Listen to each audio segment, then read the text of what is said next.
Let's call meeting to order. First on the agenda is the electing officers to fill vacancies. We do have a vacancy to fill the position of vice chairman. So I'd like to ask for the nomination to fill the vacancy of vice chairman. I would nominate Ricardo Montoya Picasso to fill the vacancy of vice chairman. Nomination. Do I accept that? Yes. Okay, nomination accepted. Second, all in favor? Aye. Aye. Oh, yeah. All right. Thank you. Approval of last month's minutes.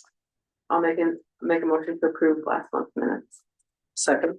All in favor? Aye. All right, great. Well, welcome, Ricardo, and to have you on board. Chance to meet most staff, so, well, I don't know if you have, did you prepare a speech? Oh, no, I didn't. I missed last meeting, but that's pretty much what it is. I'm glad to be back and hopefully get to meet everybody. We're glad you're here. Glad to have. Well, thank you guys. Welcome aboard. Thank you. Yeah. All right, so just want to jump into the just we're jumping to the main part of the agenda. Just on the side of updates and government affairs type of information. As I mentioned last board meeting, no movement on the state transit funding bill until we get into veto session in October. In the meantime, I'm spending some time updating all of our delegation on both sides of the aisle on the matter and making sure they're aware of that. Clear. And that day was an updated Council of Governments here locally last week. So making sure it's on the radar. That's part of everyone's agenda. If there's questions, they can be asked about it. So on the federal side, not much in terms of updates there. As we mentioned before, we both appropriation bill both in the Senate and the House. The Senate bill is much more favorable than the House bill. Hopefully they get together and get some sort of resolution that falls close to the Senate bill when it comes to the 2026 TI appropriations. So it's a quiet time right now. Out in Washington in that matter, but things will ramp up after.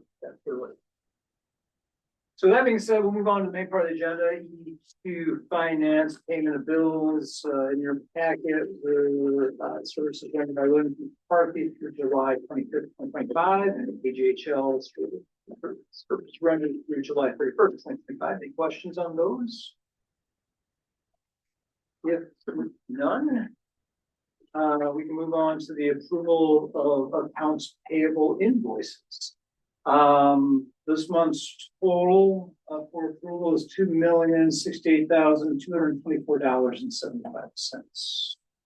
Those were itemized invoices including your packet for review. Any questions on those? No questions from me. Motion for approval? Yeah, I'll make a motion to approve the accounts payable invoices. I'll second that. All in favor? Okay, great. Moving on then, approval of unaudited financial statements for July of 2025. Including your packet was the statement and a summary by Xavier. Xavier, anything you want to hit on? No, it's the first month of the fiscal year, so pretty basic, looking good. No concerns at this point, kind of where we should be. I'll make a motion to approve the unaudited financial statement for July. All in favor? Moving on then to the pension portfolio review through August 19th and the pension investment statement for the month ending July 31st, 2025. With us is Jeff Benedetto to review the portfolio. Jeffrey. Thank you, Mike. It's nice to see everybody. The summer has flown by quickly, so it's good to be back and give you guys an update. In your packets, you have information that Mike alluded to through August 19th. I'll start here with the calendar year to date and move to the second page that has the pie chart that says portfolio overview. The top left, the components have changed. The year to date column, you can see we started the year with just under 32 million. We've had total contributions to the pension for funding 1.75 million. The withdrawals indicate the pension obligations that we have that we pay. We have unrealized, realized gains in income for an ending value of 34,633,314 as of August 19th, for total investment gain year to date just over 2.2 million. I will note that as of today, we're at 34,764. We're up net 130,000, a little bit more than that in 6 days. But we also had our pension payment, so it's actually up about 300,000. That has to do with the fact that the Fed had its Jackson Hole meeting with global financial leaders. It indicated that next month a rate decrease is possible, which is a softening tone to what he's had through the summer months, and that gave the market the reason to celebrate. So that's why we've seen the short term. To the right-hand side are the portfolio returns. So just under 7% year to date so far this quarter, since 6/30, up 1.6%. Down below in the asset allocation chart, you can see that we're still hovering at about 39% bonds or fixed income. And then with the last pension funding, we have about 2.7% in cash. That cash is invested in a government money fund that earns us about 4%. So that's the good news with interest rates being a little bit higher. The cash that we need to fund pension obligations is earning a good amount for us and doing something. Any questions on that summary page? The next page in your packet then should be the portfolio performance summary that is a portrait style, and that tracks our fiscal year performance. So short period, so 6/30 through August 19th, we started the fiscal year at just over 33 million. We had the pension contribution for last year, the final payment of 875. We're up just over $500,000 following that down, that total investment gain for a total gain of 1.5%. So not bad, but it's really early in the year. Any questions on that data? Just a couple of highlights year to date performance wise. You know, from the last time I was here, international stocks still are our best performing asset class, up 14.7. Two things in us reviewing the portfolio to note. One is, since we have eclipsed the $30 million mark in the world of wealth management, when the assets grow and there's more deposits, and Pastor Jay, you've seen this before, the assets grow, we've lowered our fees. So one of the things that we're presenting today, which Aaron has, currently the pension portfolio and the 457 paid advisory fee to us of 0.34% on an annual basis. We're proposing to lower that to 0.3.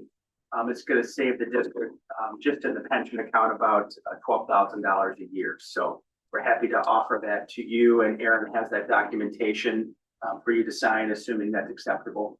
Assume it is. And then secondly, with welcoming Ricardo, we need to update the titling of the pension account to remove David Sidney, who is no longer with the board, and add Ricardo. So again, Aaron has that paperwork for you guys to sign at the end of the meeting today if you have time.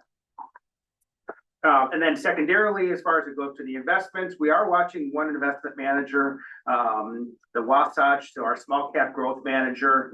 Small cap as a category is underperforming in the calendar year 2025, but they are underperforming against their peers. So we are watching them. They have been on and off watch for probably the last 2 years. Last year, they were on the watch early in the year, and then their performance improved.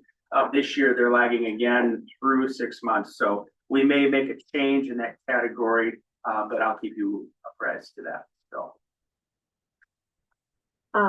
Jeff, can you remind me? I think it was about a year ago that we switched kind of our distribution of funds. I was just trying to remember a timeline of when we made some of those changes. So more in the international. I think that was actually earlier in the year this year that we did a little rebalancing and added a little bit more international to the portfolio, and then also added some more fixed income in anticipation that we may have some rockiness upcoming. I can get you an exact date, but I think it was earlier in the year. I was just trying to remember if that was in like the semi-recent past. It was, yeah. I think it was earlier in the year we talked about that and did some rebalance. Okay.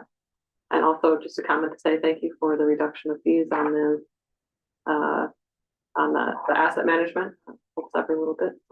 But, you know, RMTD has been, very loyal customer to us, and, you know, there's a lot of history that goes back with my family, and it's our duty to be, good stewards for you and for the pension, so it's important to us. Appreciate it.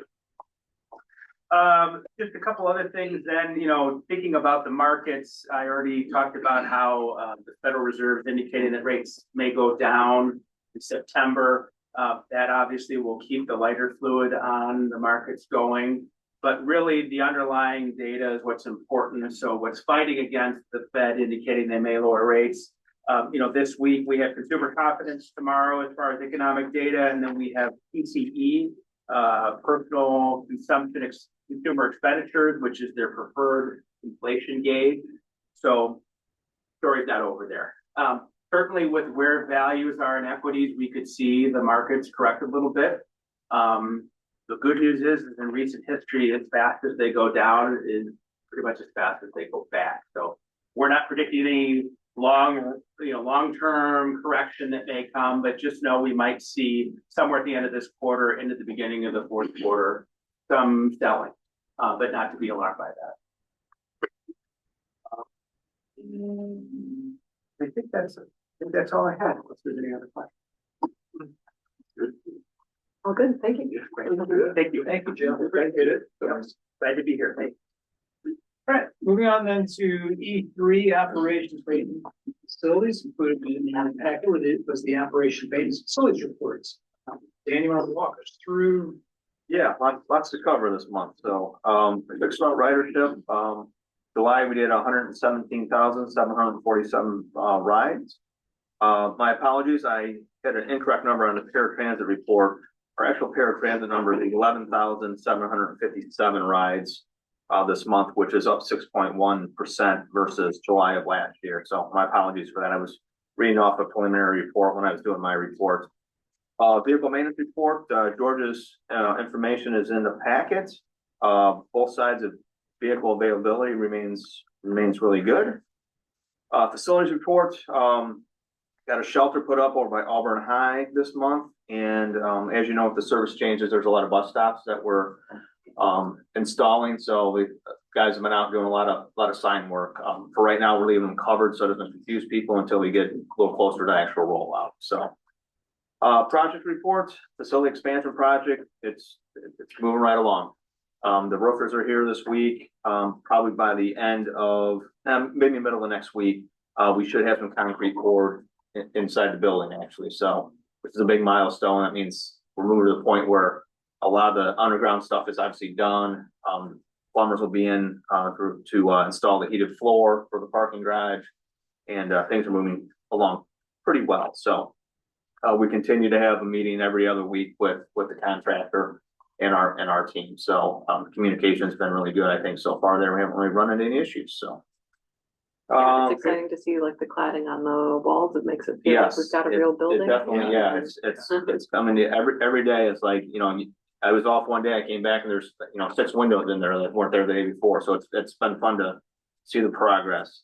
The paratransit demand response software, a little bit better shape than last month on the Medicaid form. The way I understand it, we are receiving some repayment. There's still a couple of issues we're working through, but at least some of the stuff we've been able to submit and get reimbursement from the state for those rides. We did have an increase in rides booked through the portal. We had 166 rides booked in July. I think probably was the last month around 60.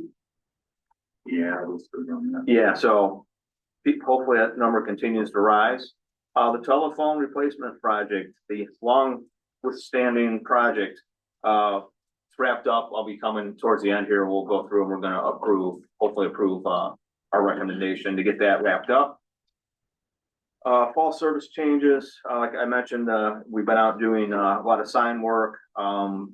Supervisors started training drivers on the new routes. Orlando has a draft completed for the new schedule book, and staff is reviewing that to make sure there's not mistakes or if we want to add anything. And then our IT guys have been working on the Clever side to make sure we have the announcements ready in our CAD AVL system when we go live. Green zone additions. I don't know if we really talked about these green zones very often. So a large majority of our fleets are diesel hybrids, so they can run on straight diesel, or they can also run an electric mode off a battery, just like a battery electric bus. Through programming through the manufacturer, we can turn off the engine at certain points in the city. Like the downtown it runs only on battery. It's automatic. The driver doesn't have to do anything it's just programmed via GPS coordinates. So, we've done some areas, I mean, really since 2019. And now that we have a pretty good number of those vehicles, we've expanded. We went through, with Eric, our planner, and Mike and myself to go through other areas that we thought it would benefit the community to run only in battery electric. So we're adding 38 other zones. They're mainly schools, healthcare facilities, some churches, but a lot of schools, and obviously some retail. So the vendor has started that process. We had a couple calls with them last week, and we're going to do a smaller group of probably 5 buses to make sure everything's working correctly. So we're looking forward to that. We think it's a big benefit. Certainly help our fuel mileage, and obviously at the end of the day, cleaner air in those areas for those people in those areas. So If you recall, we originally started off being on State Street and in the downtowns. We've got 4 or 5 years of experience now with that, and have gone through this effort of expanding it out, doing an evaluation thing. Brandon, here from R1BC, they had helped us with that evaluation, looking at all these other zones, see how it met this criteria, and helped us implement that and identify where these specific zones would be, and share that with our manufacturer to help us get those done. So continuing effort to reduce emissions, improve emissions. I don't know if it's already on the radar or in the plans, but it seems press release worthy, or, going out to the public to promote that. It seems like a good feature, and Yes. good, due diligence. certainly, yep. Yeah, we'll be rolling it out over, we've got our test fleet of vehicles initially that we'll deploy it on, just to make sure everything's just fine before we turn it on the rest of 27, but that will be something that we'll be doing. Great. And then lastly, I think we discussed 2 meetings ago, this partnership with Commonwealth Edison, where they're going to provide some shelters to us, and then transfer those shelters to us. It's a pilot program for them. It looks like that's moving right along. We had a meeting with them this week, and everybody's just trying to sort out the language in the memorandum of understanding between the 2 parties. So we hope to be bringing that to the board next month. It should be wrapped up, and then we'll pick locations, and we might already talk. We got a few in mind. People have requested, and so basically ComEd will buy the shelters, and we'll put them up, and they'll transfer them, and they'll be ours. So, which is a nice, they're $10,000-$12,000, so that's a nice little benefit, and hoping that the program will continue year after year, so we can utilize that. That's all I have, unless you have any questions. One other item, Dan, we skipped over, but going back to the paratransit statistics, Yes. included in your packet this month, at the end of the demand response statistics was a specific report that we're rolling out to periodically update the board on the performance statistics for our paratransit system specifically. So page 59. So month over month, we will be calculating the total number of paratransit passenger trips, the associated revenue in hours and miles, looking at the productivity of that service from the number of passengers per revenue hour, looking at the total number of arrivals, comparing that against what's classified as on time by our standard, and then calculating what's an on-time percentage based on this. As you can see, we're close to 90% in July, which is really our baseline that we want to meet. So that's been part of our effort, is on the back end with TripSpark is developing reports, so that'll help Troy and his staff monitor this and put that data in here, so keep track of that, ensure that we're meeting those goals. More, we go on to look at specifically length and evaluate whether there's any excess trip length. So we're looking at, in our system, what's the longest trip that's possible within the system? Do we have any paratransit trips that are exceeding what would be the longest time on a fixed route trip, which includes the walking time from your house to the stop, wait time, the ride time, and the walk time from the stop to your destination, which since we're curb to curb with paratransit, that's the end stat. So we're looking at that as well as a benchmark. And then a couple other things, we look at, how many wheelchair passenger trips are within that total number, the total number of Medicaid trips that make up that number. Then we go on to look at subscription trips. These are the pre-booked trips that we have, and what percentage of our trips are advanced trips that we allow our customers to book. And there's certain thresholds that we look at when it comes to subscription trips. If you're above a certain percentage, you can't deny rides. So we also have a category for that. At the bottom, further, we look at just total numbers of trips scheduled. So it's kind of like how you start the day. You have this trip scheduled, but you don't actually do all those trips. Part of the report looks at how many of those trips are canceled prior to being taken, and just giving a sense of overall what the scope of that is on a daily basis. So you start the day with a certain number, but you really only execute a certain amount because of changing plan. People can't. Then we look at no-shows. That's customers that had a trip booked, but didn't show up and didn't call us and let us know they canceled in advance. We look at that number. I mentioned before, trips missed, which is if we miss a trip somehow, some way, or if we denied a trip for some reason, which we don't do. The last part of it is portal trips scheduled. So as Dan mentioned, we're tracking that as a measure, number of trips and how many folks are using the portal, which is obviously beneficial to us. They're not calling us up and booking through our customer service centers. We want to keep track of that. Finally, on the front end of things, we're looking at the number of paratransit applications that we receive on a monthly basis, and then through the evaluation of those, how many of those applications are meeting the requirements to be eligible for paratransit service. So these are the statistics that we have that we'll be monitoring and be sharing with the periodically. So it's great. Any questions for that? Happy to answer those, but otherwise we'll keep. It's helpful to see. I think the only question I would have is if we have, I imagine we have this data now because of TripSpark. Do we have any historical data from, 25 or 24 that we're able to compare against, even if it's not all of the, We do, once we get into more of the specific, the no-show and also those other things, we've got some of that. I mean, if we want some comps or a summary total from 2024, we can look including that just to give you a sense of how it compares. Yeah, just kind of as a reference. I think it's helpful, but it's great to see. Yeah, just want to share these. If these make sense to you, then we'll continue providing these and putting it in the report. Thank you. All right, further questions on that? We will keep moving along. We've got claims history report from HR that was included for July. It has a mistake. But just disregard the year-to-date numbers. I forgot to move my formula over, but So the we're only July 1 month in, so those are our year-to-date numbers. the July numbers are your year-to-date numbers. I'll fix the next. Any questions on that? Okay, we'll keep moving along then. Marketing report. Orlando prepared that to include in your packet. Orlando, you want to go through that? Yeah, that's a month and next couple of weeks full of a lot of community outreach opportunities. Coming off of July with the new school year coming back, we got a lot of things to promote to students and parents.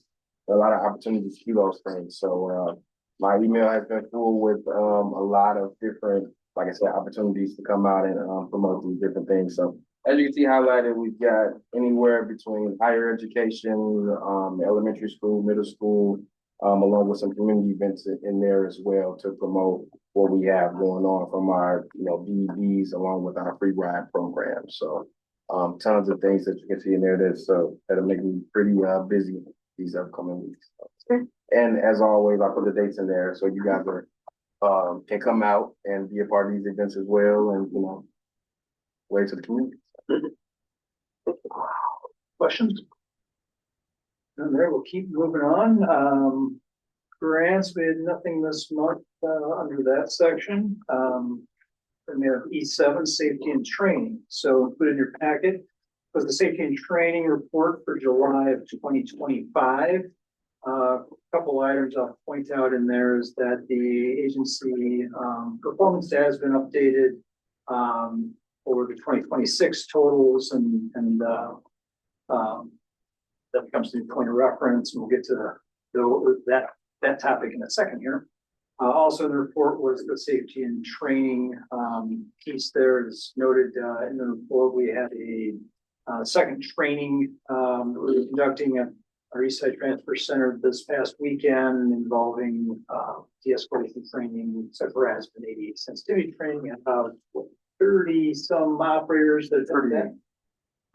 38. So that pretty much makes up the remaining operators that we have trained. Got a couple stragglers that did, but those have been very positive events, and those group trainings are very productive for us and touching upon some needed matters. Any questions on that?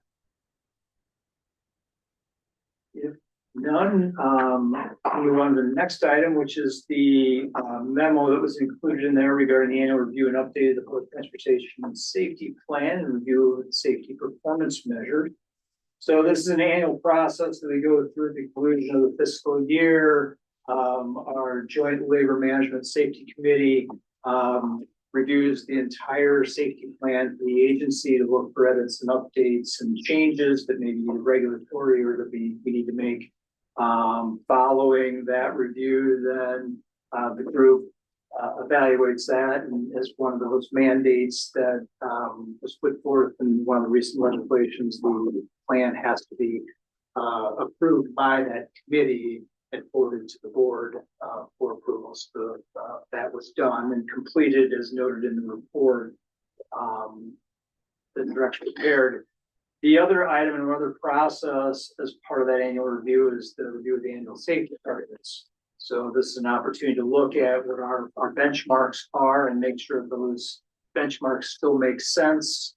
Included in the memo was some small changes we were making to those benchmarks based on our history now. The plan's not that old, and now that we've got roughly 3 years of history to this, we can look and see how we've trended and reestablish those benchmarks based on our trends. And so that's what we've done as part of this plan that's submitted here is that adjusted fixed route injury total slightly from 11 to 12 based on our history, man response injury total from 7 to 8 annually, and then our rates for both injury rates for both fixed route paratransit. We did the associated changes with those. Finally, the last one was looking at system reliability. So that's really our road calls on an annual basis, same category, and made an adjustment on our annual mean distance for road calls from 20,000 to 10,000. So kind of right sizing all those categories. So that's the reevaluation. Again, that was part of the safety plan update that the committee approved and forwards to the board for a recommendation. Any questions with any of that? I know we touch upon this one time every year, and but it is our federally regulated safety plan that we have in place that meets all those elements that require me. Yeah, I think the only question I had, I mean, it makes sense looking at our 3-year history. I guess I'm just curious what other districts are using for those measures. You know, it makes sense to look at how we've performed over time and how we normally on average are doing. They do it the same way. They'll take their running averages and a few years worth of data, then they'll benchmark it and then work from there to do improvements and try to go. That's pretty much a universal standard the way most of the agencies are doing it, right? Okay. Every one of them, they're all a little different depending on logistics and hours, and size of the fleet and demand and response. So they're all kind of different, but In terms of the number, but we're part of a state plan. So our plan, because of how it's set up, all of the downstate agencies who are required to have a plan all did their plans together. So while our individual targets are customized to us, agencies, trust agencies downstate also have the targets. that they report into. So it's sort of a larger plan. It's not similar, somewhat tied into our group transit asset management plan, our group TM plan, we're on a state plan together. So those plans are developed jointly. They're using the same consultant who jointly does that across the state. So the safety plan kind of follows the same methodology. So are they looking at like we're within or, basically we're within the acceptable range? We're in, I think for all things safety, right? We all hope that it's zero incidents, but we know that's not how life works. But having the aim of as few injuries, as few incidents as possible, and just making sure we're falling within kind of a achievable, but and realistic goal, and wanting to make sure that we're within that. So the consultant that's reviewing it is kind of comparing that against other baselines, or No, that's what I was saying about the plan in general. We all develop. Once the plan is developed, then it's up to each agency to update their plan on an annual basis. And going using the same methodology here relative to safety performance targets. So we're not necessarily comparing our data against another agency's data. We're comparing ourselves against ourselves and looking at how are we meeting our goals, and knowing that it's new from the standpoint of those performance targets, making sure that we're setting reasonable targets to see if we're meeting those goals on that basis. So that's kind of this process that we're going into here, is that I don't think last year we adjusted a few of those targets. We adjusted, we've done some continuous improvement after the first couple of 3 years. And we'll continue to benchmark that moving forward and tighten those results up as we move forward. That's what each agency, they do that independently of each other. There's not a magic number. But I'm sure after a few more years, we're going to close some baselines, but this isn't achievable. This looks good here. This looks good here.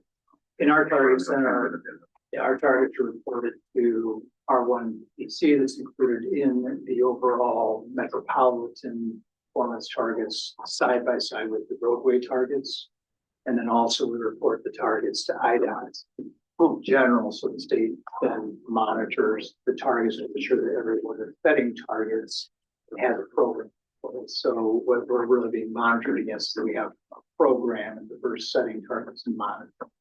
Less so than our department against other agencies, but we are monitoring internally to make sure they. Yeah, so when we have a triennial, the feds will ask, the contractor will ask for this plan, but they don't look at it and say, your number's too high. There's, at this point, it's like, do you have a plan? Yes, we have a plan. Has it been approved and updated annually? Yes, it has. So, but that's why I think, a few more years down the road, there will be, okay, this is what the national average is for these types of incidents. Okay. The challenge kind of is, like, we report everything. Like, there's no, if it's minor, we report it, and I'm not saying other people don't, but like, well, it's easy to say, well, that's not really an incident. They didn't miss any time off work, or it was only a mere strike. So there is some variables on how people report, but we made a conscious effort to make sure that we're reporting everything, because otherwise you don't know. It's like golf, you don't count every stroke, how do you know if you're getting any better or not? So we're really making sure we get everything. That's very good analogy. Golf. I mean, I treat like a son of gun at golf. I don't. Question. No, it's helpful to talk through. Thank you. So we will, make a motion to approve the RMT's agency safety plan program 2025 review. Second motion. All in favor? Aye. Thank you. Great, thank you. On other business, first we have phone system, the wireless phone system replacement project. So memo included in your packets. For that, anyone? Yeah, as I mentioned earlier, this has been a long drawn out project, but we did meet with our top three. After we evaluated our top three, they did demos all in one day. Last week we sat through those. So yeah, one that people actually came here. The other two were virtual, but So after that, we reevaluated, worked with a consultant, came up with a recommendation to a company called Vertical Communications. They had a good balance of everything we needed, really decent starting price, and recurring costs were not too bad as well. So staff is recommending that we issue a purchase order to Vertical Communications in the amount of $6,703.46. Okay. Go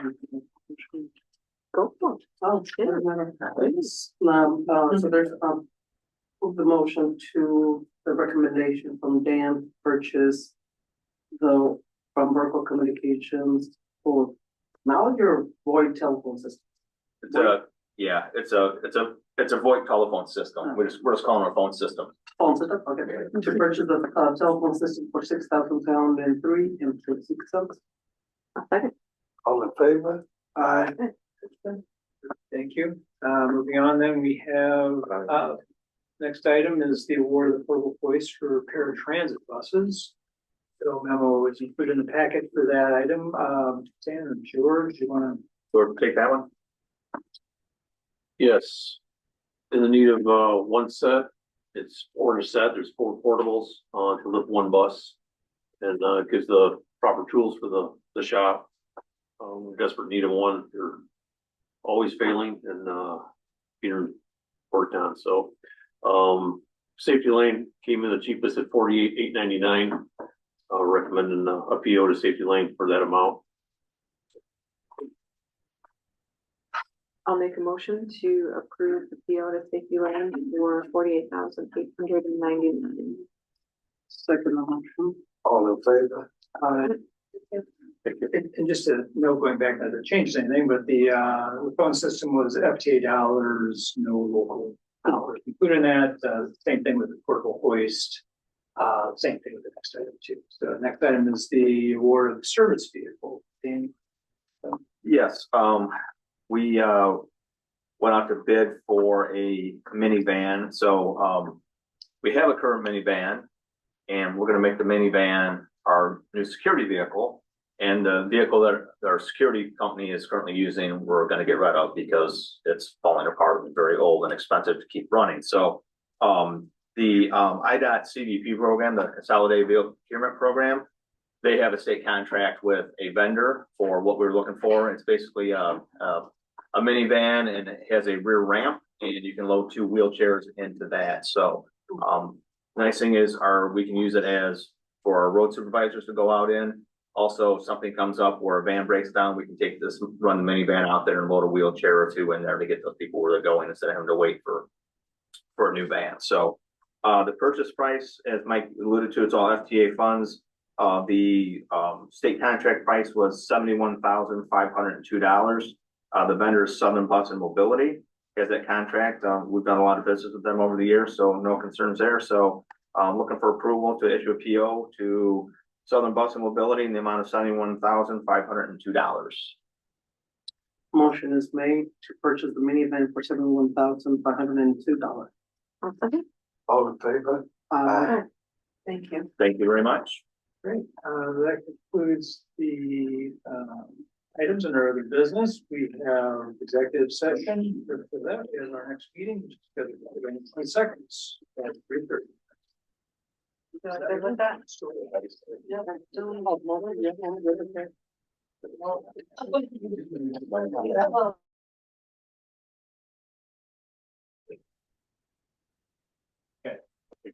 The motion to get out of executive order. Second. All in favor? Aye. It would be another motion, right? Need a motion to adjourn. Oh, I'll make a motion to adjourn. second the motion. All in favor? Aye.